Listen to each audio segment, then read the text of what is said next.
Salam Pramuka. Kali ini kita akan membahas tentang seorang pramuka dapat mengajarkan penggunaan teknologi informasi sedikitnya 2 jenis kepada teman sebaya. Sekarang yuk kita review materi tentang teknologi informasi modern. Seorang pramuka harus update dalam perkembangan teknologi, terutama teknologi informasi dan komunikasi. Lebih dari itu, setidaknya kita dapat mengoperasikan 1 atau 2 teknologi informasi dari sekian banyak teknologi yang ada sekarang, semisal smartphone dan komputer. Masyarakat tanpa komunikasi adalah sebuah kemustahilan. Seiring dengan perkembangan dan kemajuan teknologi informasi dan komunikasi, masyarakat juga mengalami perubahan dalam segala aspek kehidupannya, tak terkecuali juga di bidang industri media di Indonesia. Dengan munculnya teknologi, masyarakat semakin dimudahkan dalam melakukan hal yang mereka kerjakan. Salah satu teknologi yang makin berkembang adalah teknologi informasi, yang merupakan istilah umum untuk teknologi apapun yang membantu manusia dalam membuat, mengubah, menyimpan, mengomunikasikan, dan atau menyebarkan informasi. Teknologi informasi menyatukan komputasi dan komunikasi berkecepatan tinggi untuk data, suara, dan video. Contoh dari teknologi informasi bukan hanya berupa komputer pribadi, tetapi juga telepon, TV, peralatan rumah tangga, elektronik, dan peranti genggam modern semisal ponsel. Komputer. Komputer adalah alat yang dipakai untuk mengolah data menurut prosedur yang telah dirumuskan. Istilah lebih baik yang cocok untuk arti luas seperti komputer adalah yang mengolah informasi atau sistem pengolah informasi. Komponen komputer secara utuh antara lain prosesor, memori, motherboard, casing, power supply, CD-ROM, monitor, VGA, hard disk, kabel power. Macam-macam komputer. Pertama, komputer desktop. Banyak orang menggunakan komputer desktop di kantor, rumah, dan sekolah. Komputer desktop dirancang untuk ditempatkan di atas meja. Biasanya, komputer desktop terdiri dari beberapa komponen antara lain kotak komputer, monitor, keyboard, dan mouse. Berikutnya, komputer laptop. Tipe komputer yang kedua mungkin sudah familiar bagi kita, yaitu komputer laptop, yang umumnya disebut dengan laptop. Laptop adalah komputer dengan sumber daya listrik berupa baterai, di mana laptop lebih portable dari desktop yang memudahkan kita untuk menggunakannya di mana saja. Berikutnya, komputer tablet. Komputer tablet atau lebih dikenal dengan tablet adalah komputer genggam yang bahkan lebih portable dari laptop. Tablet menggunakan layar sentuh sebagai pengganti keyboard dan mouse untuk mengetik dan navigasi. iPad adalah contoh dari komputer tablet.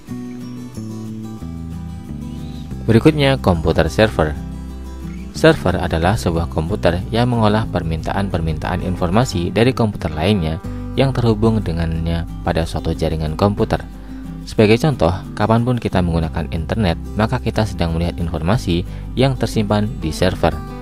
Banyak organisasi juga menggunakan komputer server lokal untuk menyimpan dan berbagi berkas secara internal.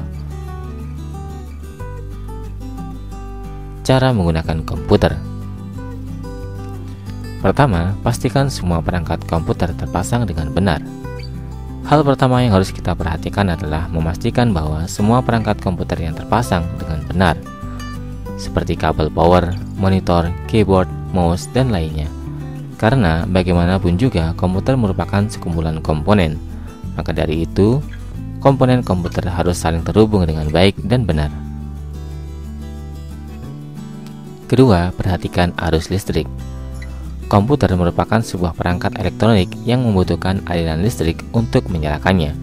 Maka sebelum kita menyalakan komputer, kita harus menyambungkan kabel power ke colokan atau stop kontak. Selain itu, kita juga harus memastikan bahwa daya listrik di rumah kita memadai. Ketiga, gunakan stabilizer atau UPS.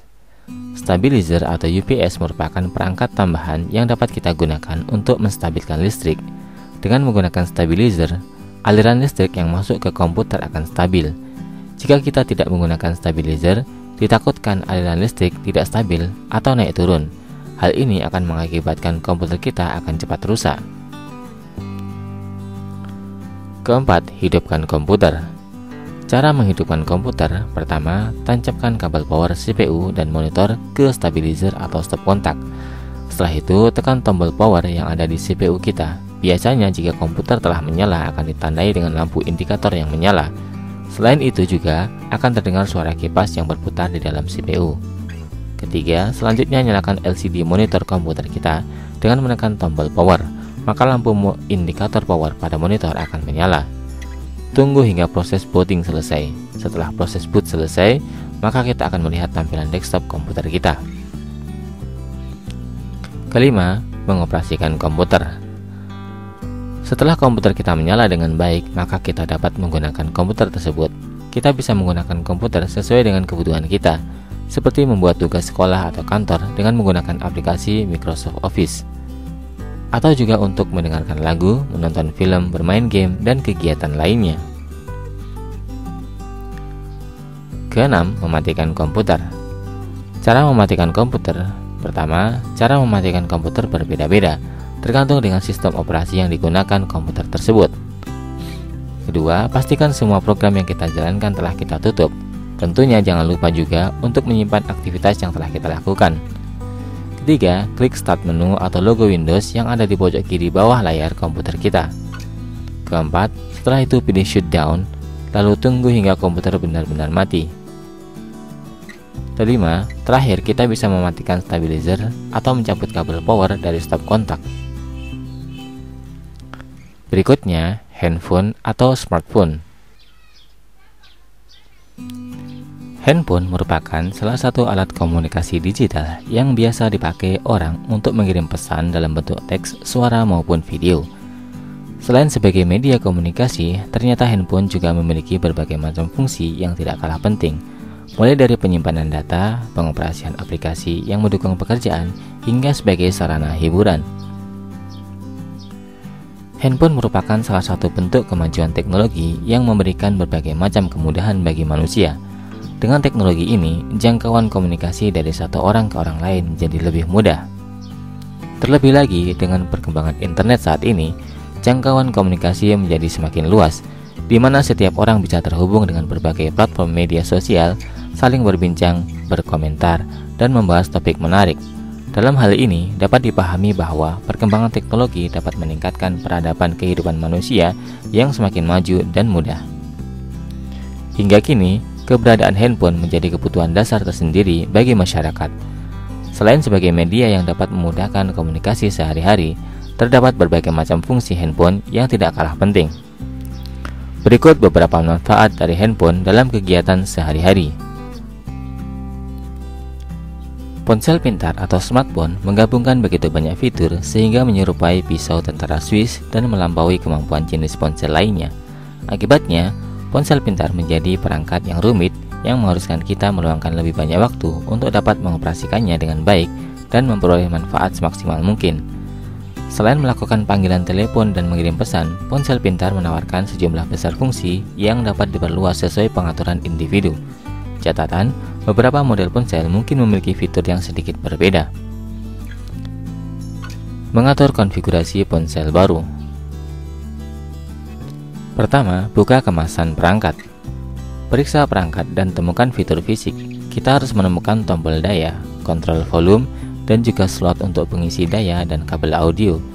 Cari juga lokasi action bar atau bilah aksi yang membantu navigasi ponsel. Kita akan menemukan tombol home atau beranda dengan ikon rumah, tombol back atau kembali yang ditunjukkan dengan panah, dan tombol reset apps atau aplikasi terbaru yang memungkinkan kita melihat aplikasi yang baru saja kita buka. Tergantung merek, kita mungkin baru bisa melihatnya setelah perangkat dihidupkan. Kita juga harus memasang pengisi daya ke ponsel sebelum menghidupkannya karena daya dari pabrik tidak akan cukup. Berikutnya, masukkan kartu SIM. Kita membutuhkan kartu SIM untuk menghubungkan ponsel ke jaringan operator. Lokasi slot kartu SIM mungkin bervariasi, tergantung pabrikan perangkat. Beberapa merek menempatkan slot kartu SIM di belakang baterai, di bawah penutup atau di tempat lain. Bacalah panduan penggunaan untuk menemukan slot kartu SIM di perangkat. Berikutnya, tambahkan kartu SD.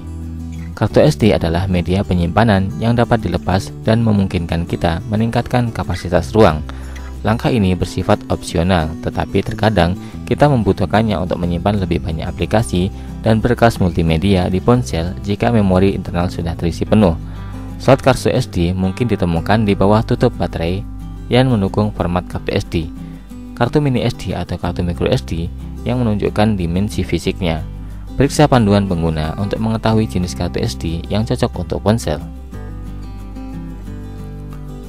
Berikutnya, hidupkan ponsel untuk melalui pengaturan awal. Tekan dan tahan tombol daya selama beberapa detik untuk menghidupkan ponsel. Proses awal menyalakan ponsel akan memakan waktu beberapa detik dan kita harus melakukan pengaturan awal. Ikuti petunjuk di layar untuk menyelesaikan proses pengaturan. Pilih bahasa. Opsi ini memungkinkan kita mengubah bahasa default yang digunakan di ponsel dan dapat mengubah pengaturan bahasa untuk aplikasi tertentu.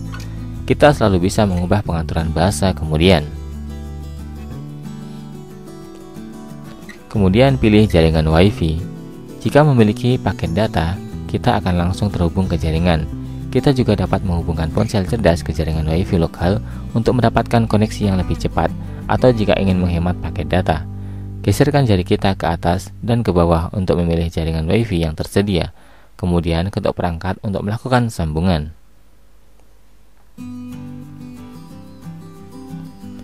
Berikutnya, buat atau masukkan akun Google. Platform Android dikembangkan oleh Google dan menggabungkan layanan mereka seperti Google Play Store, Gmail, YouTube, dan banyak lagi dengan akun Google gratis. Ikuti petunjuk di layar untuk membuat akun Google atau masuk ke akun yang sudah ada. Berikutnya, atur tanggal dan waktu. Kita bisa menghubungkannya ke internet untuk mengatur waktu secara otomatis atau melakukannya secara manual. Berikutnya, gunakan program pengaturan untuk mengoreksi atau mengubah konfigurasi ponsel. Aplikasi ini memungkinkan kita mengubah hampir semua pengaturan ponsel, termasuk setelan aplikasi yang terinstal, notifikasi, suara, bahasa, dan lainnya. Saat kita berada di layar beranda, ketuk ikon yang terlihat seperti roda gigi untuk membuka panel aplikasi. Gunakan ujung jari untuk menggeser layar ke samping atau dari atas ke bawah untuk melihat semua aplikasi yang terinstal di ponsel. Temukan dan ketuk ikon setelan untuk membukanya. Berikutnya, pastikan keamanan ponsel. Kita bisa memilih mengaktifkan layar kunci di ponsel. Opsi ini sangat berguna jika ponsel hilang atau dicuri karena akan mencegah orang lain mengakses ponsel. Sentuh ikon aplikasi setelan, kemudian buka keamanan dan pilih untuk mengunci layar melalui salah satu metode yang tersedia, seperti sandi, pin, atau menggambar bola tertentu dengan menggeser jari di atas kotak dengan bola tertentu. Ikuti petunjuk di layar untuk menyelesaikan prosesnya. Berikutnya, berkomunikasi menggunakan ponsel. Pertama, hubungi orang lain. Ketuk aplikasi telepon untuk melakukan panggilan menggunakan pulsa. Aplikasi telepon bisa ditemukan di bilah favorit yang biasanya berada di bagian bawah layar beranda atau di panel aplikasi. Setelah aplikasi terbuka, kita akan melihat tombol angka. Jika tidak, ketuk ikon keyboard untuk memunculkannya. Masukkan nomor telepon yang akan dihubungi, kemudian ketuk ikon panggilan atau gambar telepon berwarna hijau untuk melakukan panggilan.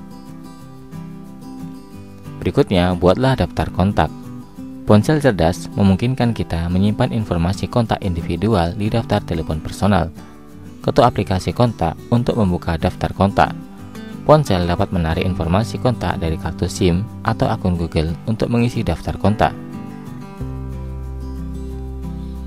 Berikutnya, kirim pesan teks.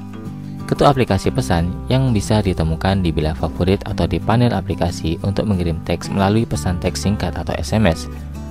Aplikasi juga akan menampilkan semua pesan keluar dan masuk, dan kita bisa menggeser jari ke atas dan ke bawah untuk melihat seluruh utas. Berikutnya, mengonfigurasi layar beranda. Tambahkan halaman baru. Android memungkinkan kita menambahkan halaman baru sehingga memungkinkan kita mengakses aplikasi dengan cepat tanpa perlu membuka panel aplikasi. Ketuk dan tahan layar utama atau ketuk tombol beranda di bilah aksi untuk menampilkan halaman berbeda yang tersedia. Ketuk plus untuk menambahkan halaman baru. Untuk menghapus halaman tertentu, ketuk dan tahan jari pada halaman yang dipilih, lalu seret ke ikon hapus yang berbentuk seperti tempat sampah dan lepaskan untuk menghapusnya. Berikutnya, tambahkan aplikasi di halaman. Ketuk ikon yang tampak seperti kisi-kisi di layar utama untuk melihat semua aplikasi yang diinstal. Geser layar ke kiri atau ke kanan untuk menggulir halaman yang tersedia. Tekan dan tahan ikon aplikasi untuk membawanya ke layar utama. Lepaskan jari di lokasi yang dipilih pada layar utama untuk menempatkan ikon. Berikutnya, pindahkan ikon ke halaman berbeda. Layar awal akan menjadi titik referensi untuk navigasi ponsel. Kita dapat mengatur ikon aplikasi dan fitur lain di perangkat untuk bisa mengaksesnya secara cepat dan mudah sesuai preferensi pilihan kita. Tekan dan tahan ikon selama beberapa detik untuk memindahkannya. Geser jari ke lokasi lain, kemudian lepaskan untuk menempatkan ikon. Berikutnya, tempatkan widget di layar beranda. Widget adalah aplikasi yang dirancang untuk dijalankan langsung di layar beranda. Dengan begitu, kita memiliki akses langsung ke aplikasi tertentu secara cepat. Misalnya kalkulator atau streaming video langsung di jejaring sosial atau bekerja sebagai pemutar musik. Kita dapat mengakses widget dengan satu dari dua cara berikut. Tekan dan tahan ruang kosong di layar beranda atau tekan panel aplikasi dan geser jari Anda sampai berada di bagian widget. Ketika menambahkan widget ke layar, Anda mungkin harus mempertimbangkan ukuran karena nantinya akan menempel seperti ikon aplikasi dalam format kisi-kisi. Tekan dan tahan widget untuk memilihnya dan seret ke lokasi yang sesuai. Lepaskan untuk menempatkan widget di layar beranda. Berikutnya, menginstal aplikasi dari toko Google Play. Pertama, buka aplikasi toko Google Play. Kita harus masuk ke akun Google untuk mengakses aplikasi toko Google Play. Ketuk ikon Play Store di panel aplikasi untuk membuka toko Google Play. Kemudian, cari aplikasi yang ingin diunduh. Ada beberapa opsi untuk menemukan aplikasi. Geser jari ke atas dan ke bawah untuk melihat daftar aplikasi yang tersedia. Ketuk aplikasi untuk melihat informasi lebih lanjut. Berikutnya, lihat halaman informasi aplikasi. Halaman informasi menampilkan informasi tambahan untuk membantu kita mengambil keputusan. Berikutnya, unduh aplikasi. Di bagian atas halaman, kita bisa mengetuk ikon install atau beli untuk mengunduh aplikasi ke ponsel. Google Play akan memberitahu fitur yang dibutuhkan untuk menjalankan aplikasi, misalnya daftar kontak, jenis koneksi, atau informasi lain tentang ponsel. Setelah kita menyetujui persyaratan, ponsel akan mengunduh aplikasi. Waktu yang diperlukan untuk mengunduh tergantung ukuran berkas. Pemberitahuan akan ditampilkan di layar setelah proses pengunduhan selesai. Berikutnya, install aplikasi di perangkat. Aplikasi akan muncul di panel aplikasi dan di layar beranda jika masih ada ruang di sana. Ketuk ikon aplikasi untuk menjalankannya. Sekarang saatnya kita tes pengetahuan. Coba praktikkan dan jelaskan cara penggunaan dua teknologi informasi dan komunikasi yang kamu pakai. Jelaskan kepada teman sebayamu. Sebelum kita akhiri, kita refleksi sejenak. Pramuka mengajarkan kebersamaan, kedisiplinan, kemandirian, jiwa korsa, dan semangat pantang menyerah. Tetap semangat. See you next time. Salam Pramuka.